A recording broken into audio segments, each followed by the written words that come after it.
Language and communication are essential components of our pre-K program. We start with simple verbal prompts like "line up please" and watch if the students respond appropriately.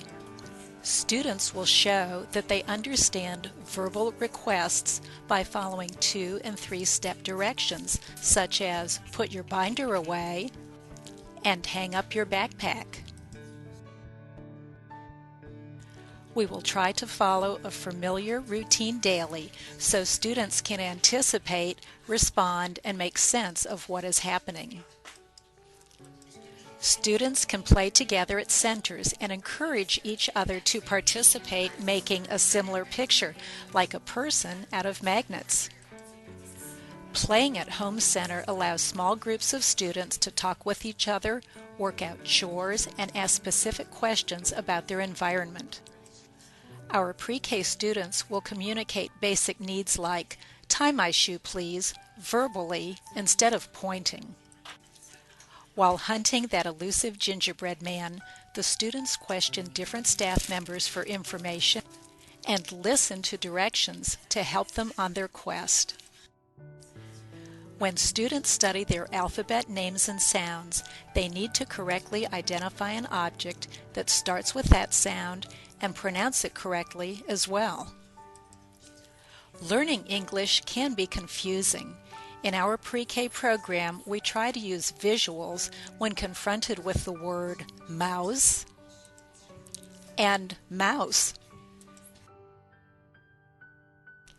Our curriculum makes learning fun and active, with activities like music and finger play songs that give the students the opportunity to use their voice as well as small and large motor skills to reinforce their learning.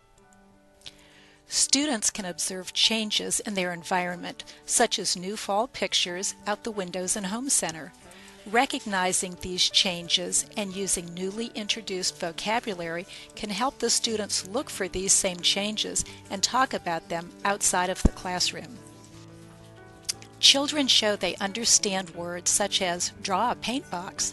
After completed, the student can tell what letter and sound are used to begin that word. Instructional language in the classroom needs to be understood. In math, large group time gives the students opportunities to say the names of numbers and count items to represent their values. Making verbal decisions and choices helps the student articulate their thinking processes. Putting your name under your favorite flavor apple and sharing with words, "I liked the red apple best," increases vocabulary and fluency. Our library time helps our pre-K students to increase their vocabulary with books about new topics. It allows them the time to share, ask questions, and predict outcomes.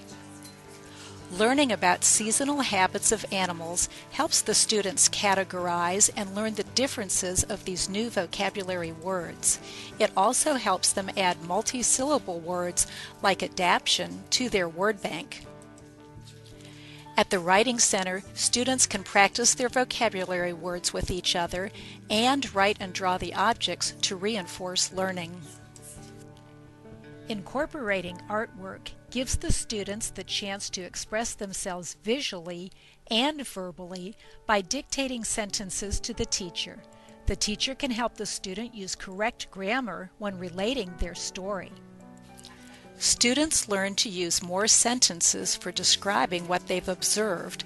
After graphing all the apples the class brought, students made observations and related them verbally. How many there were of each color, which color group had the most apples, the least, and how many there were altogether. Additional visual prompts can be used to show an English language learner what to do, and then the word can be introduced so they can hear it and repeat it. Students can also communicate by incorporating simple sign language that we use in our curriculum. The boys are signing a B for the beginning sound of boy. They can check the line to see if all the boys lined up together. The girls followed after signing their letter G. Even if all our students cannot communicate verbally, a friendly wave goodbye at the end of the day speaks volumes.